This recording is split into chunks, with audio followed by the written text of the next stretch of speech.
कृष्ण जन्माष्टमी के उपलक्ष्य में आप लोगों के समक्ष कृष्ण गौ चरण लीला का छोटा सा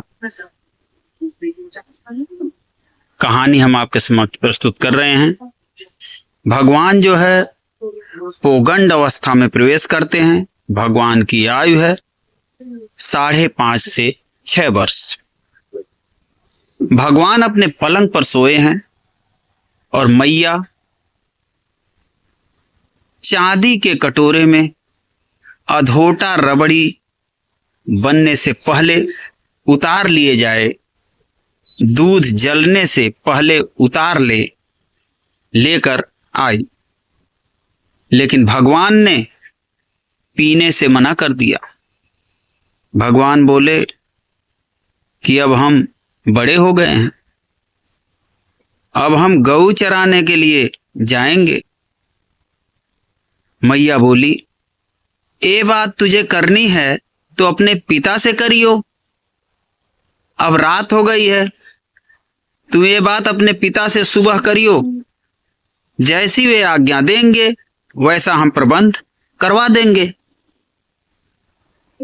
मैया ने लाला को जैसे तैसे समझाया और अधोटा पिलाया और सुला दिया। प्रातः काल भगवान सोकर उठे, मां को प्रणाम किया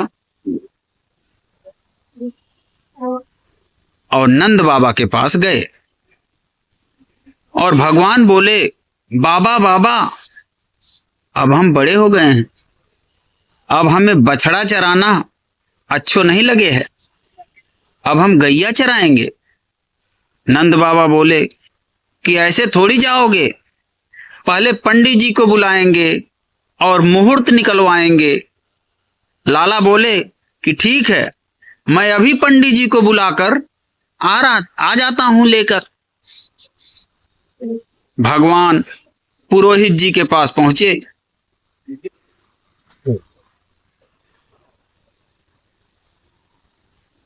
और बोले कि पुरोहित जी, आज मेरे बाबा के सामने आपको मेरे गऊ चराने का मुहूर्त निकालना है।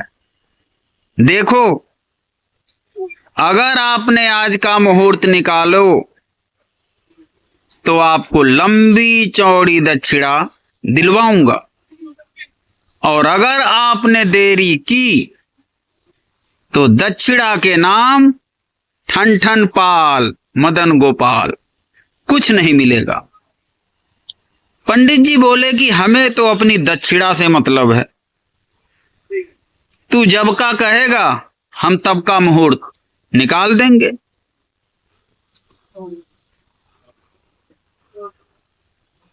भगवान पंडित जी के साथ नंद बाबा के पास पहुंचे और नंद बाबा ने प्रणाम किया, पंडित जी को आसन दिया और नंद बाबा बोले कि आप पंचांग खोल कर देखो कि यदि 2-4 महीने में मेरे लाला का गऊ चराने का अच्छा मुहूर्त निकले तो बता दो।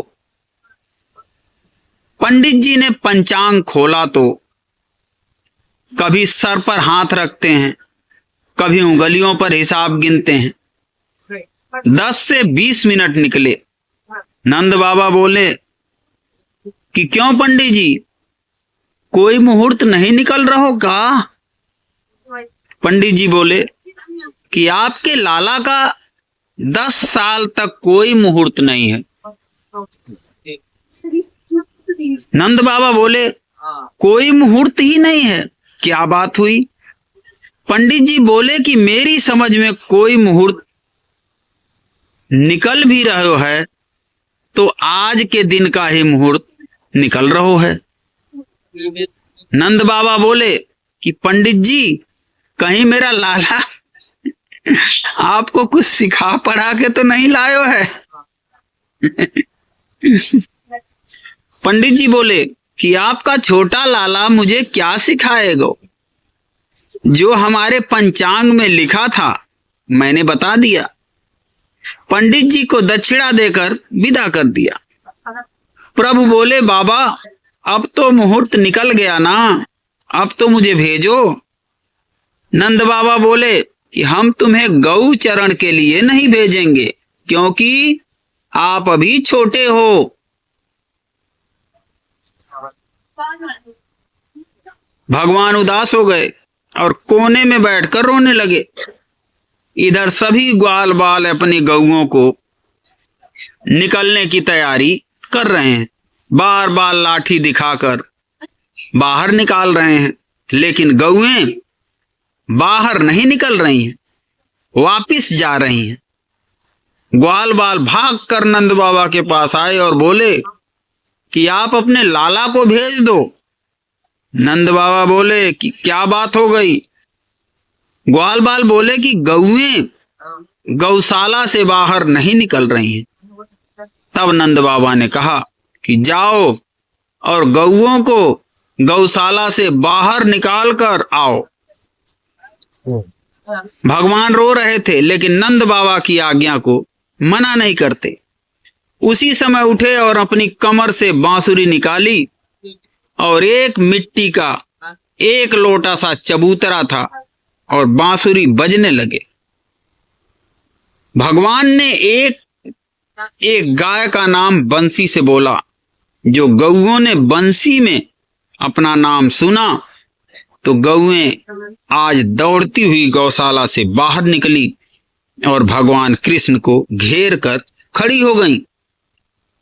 कोई गाय भगवान का हस्त कमल चाट रही है, कोई गाय भगवान का चरण कमल चाट रही है, कोई भगवान के कपोल चाट रही है। गोपाष्टमी त्योहार जब नंद बाबा ने देखा कि इतने प्रेम से गौएं भगवान का दर्शन कर रही हैं, तब नंद बाबा बोले कि यशोदा, इतना प्रेम गौ अगर कान्हा से करें तो कान्हा भी आज ही गौचारण के लिए जाएंगे। इतना प्रेम करती हैं गोपाल से। वह दिन था कार्तिक शुक्ल पक्ष गोपाष्टमी। भगवान का सुंदर श्रृंगार किया। आगे आगे गौएं हैं, पीछे पीछे कृष्ण बलराम और सभी ग्वाल बाल हैं। बड़ी सुंदर भगवान ने लीला की। बोलिए श्री कृष्ण कन्हैया लाल की जय हो। कृष्ण द्वारा धेनुकासुर का वध। गौचारण के समय धेनुकासुर आया, भगवान ने उसे भी मारा। बलराम तथा कृष्ण के साथ ब्रज के बच्चे ताड़ के फल खाने ताड़ के वन में गए। बलराम ने पेड़ों से फल गिराए। इससे पूर्व की बालक उन फलों को खाते धेनुक नामक असुर ने गधे के रूप में उन पर आक्रमण किया। 2 बार दुलत्तियां सहने के बाद बलराम ने उसे उठाकर पेड़ पर पटक दिया। पेड़ भी टूट गया तथा वह भी मर गया। उसकी इस गति को देखकर उसके भाई बंधु अनेक गधे वहां पहुंच गए। बलराम तथा कृष्ण ने सभी को मार डाला। बोलिए कृष्ण बलराम दोनों भैया की जय। ये थी भगवान के गाय चराने की संक्षिप्त लीला। ऐसी ही धार्मिक कथाओं को सुनने के लिए हमारे भज राधे चैनल को सब्सक्राइब करें और अपने भगवत प्रेमी मित्रों में शेयर करें। फिर मिलते हैं ऐसी ही धार्मिक कहानियों के साथ। तब तक के लिए जय श्री कृष्णा।